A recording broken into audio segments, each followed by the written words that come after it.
2016, nous avons l'honneur de vous retrouver pour la matinale. Amis téléspectateurs, bonjour, on espère que vous avez passé une agréable nuit et si ce n'a pas été le cas, on va essayer à notre manière de vous donner le punch nécessaire qu'il vous faut pour bien démarrer la journée. Et pour bien démarrer la journée, cela passe par le petit déjeuner. Pour le petit déj, nous sommes avec monsieur Armel Glaou. Bonjour. Bonjour, Bienvenue. merci, madame. Il est cuisinier et aujourd'hui, il décide de nous parler des sauces feuilles. Bon, tout à l'heure, je lui disais hors antenne, mais on me parle de sauce feuille, je ne vois pas la sauce feuille, je ne sais pas si c'est la présentation, mais elle est où, la sauce feuille? Bon, vous avez une sauce feuille là, vous avez une sauce feuille ici aussi. Ah, d'accord. Donc, il y a des feuilles aussi dans l'omelette. Ah, Il y a des d'accord. feuilles dans le couscous. D'accord. Voilà. On commence par quoi? On commence par l'omelette, si vous Ok. voulez. La semaine dernière, on avait déjà introduit sur les sauces feuilles. Donc, on avait présenté déjà la feuille de manioc, la feuille de patate douce, la feuille d'épinard qui peut être utilisée dans les sauces. Donc, aujourd'hui, il y a encore d'autres feuilles qui peuvent être utilisées pour réaliser des sauces feuilles, telles que la feuille qu'on appelle généralement la feuille de dard.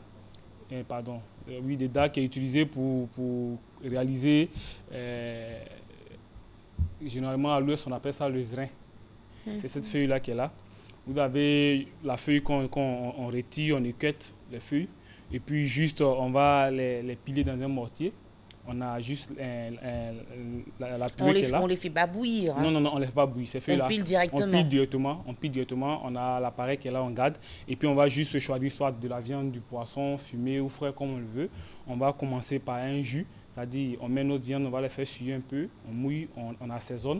Quand on aura le jus, on a réduit progressivement, on va ajouter les feuilles. Et les feuilles vont cuire dans le jus. Ah, très À la bien. fin, on va ajouter un peu d'huile rouge de palme. Très Donc, bien. ça va donner cette coloration-là. Ici, toujours, nous, dans notre élan, c'est d'apporter une touche personnelle à la gastronomie ivoirienne, de sorte à ce que ce soit agréable.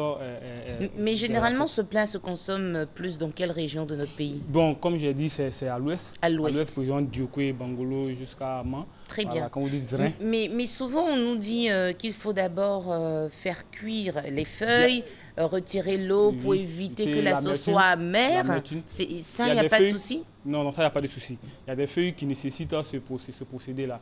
Par exemple, vous avez la feuille de manioc. Ça, il faut passer par ce procédé-là pour pouvoir retirer l'amertume. Donc, on va d'abord les faire bouillir, retirer l'amertume et ensuite les piler avant de les faire cuire. Donc, il y a certaines feuilles comme ça qui nécessitent ce procédé-là. Très bien. Maintenant, quand on vient ici, on a juste une omelette au petit-déj qu'on peut consommer. Mais je l'avais déjà dit que les sauces feuilles étant riches en cellulose, en fibres alimentaires qui permettent le transit intestinal et puis étant riches aussi en fer qui est bon pour le sang, on peut les utiliser au petit-déj. Donc, faire une omelette avec des épinards. Vous prenez la feuille d'épinard, vous ciselez, vous avez votre petit... On fait pas cuire aussi les épinards. Non, vous prenez l'épinard, vous ciselez. Ah bon? Vous ciselez, vous prenez vos oignons, vous coupez en dés, vous coupez vos tomates en dés, vous la faites suer les trois. Vous faites suer l'épinard, l'oignon et enfin... Faire suer, moi j'ai une idée, c'est mettre pour nos téléspectateurs. Ok, faire suer, comme je l'ai dit la semaine dernière, c'est juste soumettre soit la feuille, la plante à une certaine température, de sorte à ce que tout ce qui est élément liquide là, au niveau du légume puisse apparaître. Donc quand on va mettre les feuilles, l'oignon, quand on va commencer à suer, on va avoir du liquide qui va commencer déjà à se libérer au niveau de ces produits-là. Donc une fois qu'on a fait ça, on va maintenant battre nos œufs. On va rajouter là-dessus, on va juste faire une omelette assaisonnée sel, poivre. Par contre, on a déjà, les omelettes à base de persil, c'est connu. Par contre, aux épinards, ça c'est une nouveauté. Hein. Oui. En fait, ces feuilles-là sont, comme je l'ai dit, c'est riche et c'est accessible. Quand vous allez au marché, pour une boîte de 100 francs, 200 francs, même à partir de 500 francs, vous pouvez cuisiner pour la famille. Ouais. Donc, pour vraiment ces périodes où le panier de la ménagère est un peu bousculé, il faut s'orienter vers ces sauces-là pour pouvoir essayer d'équilibrer un peu. Très bien. Donc, Troisième plat, si nous revenons ici, on a une sauce qui elle, est originaire du Bénin, qu'on appelle l'ongboma, qui est originaire du Bénin, mais qui utilise des feuilles que nous trouvons en Côte d'Ivoire ici. Il y a la feuille d'aubergine et il y a une autre feuille qu'on appelle généralement sur le marché Soko. Mais le nom commercial, je ne l'ai pas vraiment précis au niveau des dames. Mais ici, on appelle sur ça le marché Soko. Si vous arrivez ce marché, vous dites non, vous voulez Soko. Voilà. Les femmes elles vont facilement vous remettre ça. Donc, ce sont ces deux feuilles-là qui vont être associées pour la création de cette sauce-là. C'est-à-dire qu'on prend les feuilles d'aubergine, on va les faire bouillir, les ramollir. Et ensuite, 15 minutes après, on va rajouter les feuilles de Soko à ces feuilles d'aubergine là. Quand on a les feuilles d'aubergine prennent beaucoup plus de temps. Plus de temps par rapport au Soko. Donc, eux, on va les faire cuire à l'avance. Donc, une fois qu'on a fini, de les faire cuire, on va essayer de les mixer, hacher grossièrement, on va les réserver.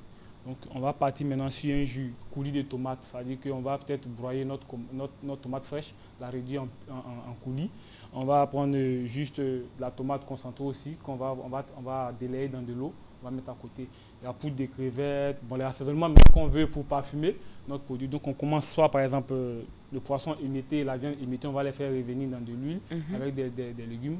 Une fois qu'on a mouillé avec le coulis de tomate et la tomate en purée, on va maintenant ajouter, on va laisser réduire d'abord. On va laisser réduire pour sûrement qu'on a atteint les saveurs, on a assaisonné, tout est bon. Vers la fin, on va ajouter maintenant les feuilles. Et les feuilles vont cuire jusqu'à ce qu'il y ait réduction et qu'on obtienne cette pâte-là. Généralement, c'est accompagné avec la bolo, la cassa, pardon. C'est accompagné avec la cassa chez eux là-bas. Mais c'est un plat qui peut être accompagné, par exemple, d'igname bouilli en Côte d'Ivoire ici. Ça peut passer. On peut le manger avec du riz. Ça peut passer. Très bien. On rappelle aussi que le serin, il a été accompagné de riz. De riz blanc. De riz blanc peut être accompagné de riz blanc. On peut faire du riz safrané pour juste essayer de changer un peu de corps. Ah, donc c'est du safran que vous avez ajouté sur le riz là? Non, ça c'est du paprika.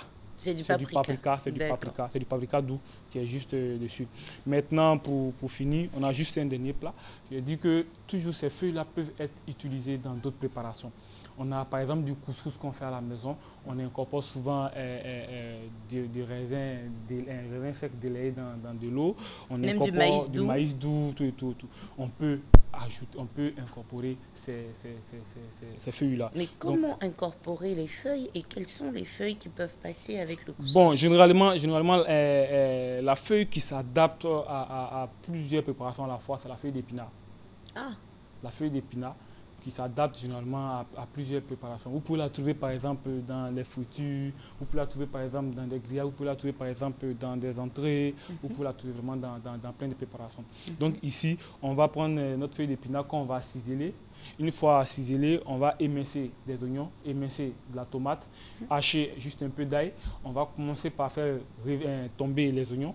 Tomber, c'est juste faire sauter les oignons dans une poêle de sorte à ce qu'on passe de l'aspect cru à un aspect cuit.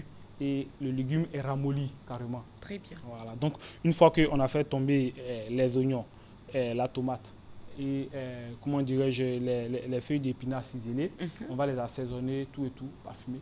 Et on ajoute, par exemple, moi, j'ai ajouté du thon émietté. On a imité du thon qu'on a ajouté. On a fait juste cet hachis-là, cet appareil-là qui est juste à côté. Maintenant, on va faire notre couscous. Le couscous, pour le réaliser, c'est simple. Vous faites bouillir de l'eau. Bien sûr. Vous prenez votre couscous, juste une noix de beurre, vous faites bien le mélange, vous assaisonnez sel, poivre, tout, et vous mouillez, vous fermez. Vous mouillez, vous fermez, pas la peine de passer à la vapeur, ça prend du temps. Vous mouillez, vous fermez, au juste de quelques temps, avec le dosage, vous avez votre couscous qui est cuit. Vous faites maintenant le mélange intime du couscous et de la première préparation. Donc vous allez obtenir ce couscous aux épinards qui est digeste, qui est d'ailleurs moins cher, accessible, qui peut être à table généralement. Merci beaucoup. Donc, pour dire que vraiment, les feuilles sont accessibles au marché. Il suffit seulement d'être créatif pour pouvoir sortir des plats à table pour satisfaire les convives ou la famille. Mais on remarque qu'il n'y a pas de sauce pour votre couscous. Oui, mais le couscous est assaisonné. Vous savez, généralement, il y a du couscous. On est tellement habitué à avoir notre sauce légumes à côté. Puis donc, quand on voit ce genre de couscous, on se dit que non, la sauce. Mais dans la préparation, le couscous, il est assaisonné. Mais on peut juste faire peut-être une petite soupe pour accompagner le couscous ou bien un plat aux légumes, une sauce aux légumes pour accompagner le couscous. Mais déjà là, c'est assaisonné. Avec déjà la cuillère, ça, vous pouvez le déguster tranquillement. Ben dis donc, ça donne envie. Mais dites-nous, là, vous nous avez parlé de thon émietté qu'on a ajouté au couscous. Et le thon, c'est du poisson, hein. Oui. Et on a encore des œufs. Oui. Alors qu'il bon, il y a des personnes qui nous ont dit, des diététiciens qui nous ont dit... L'excès de protéines qui quand vous contribue. mangez, quand vous êtes au poisson, restez au poisson. Quand vous êtes à la viande, ça dit qu'il ne faut pas faire de mélange. Mais là, c'est un mélange. Oui, effectivement. Poisson et œufs. Effectivement, vous trouverez des entrées où vous avez par exemple des protéines variées, soit du jambon qui est accompagné avec le poisson émietté. Toujours est-il que la précision est de savoir si la personne est sous régime ou si la personne a vraiment je sais pas, je dirais des dispositifs à prendre en compte. Par exemple, il y a des personnes qui ne peuvent pas consommer l'excès de protéines qui peut résulter sur une maladie qu'on appelle, je dis, c'est une goutte ou quoi, on appelle ça comme ça. C'est la goutte, merci. La goutte qui est le résultat de l'excès de protéines, de consommation de protéines. Donc, pour cette personne-là, on peut vraiment réduire. Donc, quand on n'est pas malade, pas besoin de prévention, il y a des préventions. Il y a des préventions. Il y a des préventions. Là, vous avez le couscous. C'est simple que bon, celui qui va se servir, l'œuf peut être disposé là comme une présentation. Une présentation pour juste le décor. Donc, en se servant, on n'est pas vraiment obligé de prendre l'œuf. C'est comme dans une salade, vous avez plusieurs éléments qui sont là. Quand vous vous servez, vous avez le choix de prendre tel élément pour composer ce que vous allez consommer. Merci beaucoup. Nous rappelons que vous êtes cuisinier. Ai-je besoin de le préciser avec la tenue et ce que vous venez de nous proposer? Vous vous appelez Armel Glaou et aujourd'hui vous faites la promotion des feuilles que nous avons sur nos marchés. Alors on parle des sauces feuilles et puis on a voyagé à travers différents mets. Merci beaucoup. Merci, et dites-nous s'il vous plaît comment on peut vous joindre. Nous sommes joignables au 08 57 17 26. Et au 04 21 20 25. Merci beaucoup. Et puis avec vous, vive les feuilles, en Côte d'Ivoire, vive les sauces feuilles. C'est nous qui vous remercions. Merci, bonne journée. Madame. Amis téléspectateurs, pour les matinales, vous savez que les mercredis, on a un invité spécial. Et l'invité que nous voulons vous présenter aujourd'hui est une jeune dame qui nous vient du centre de la Côte d'Ivoire et très jeune d'ailleurs.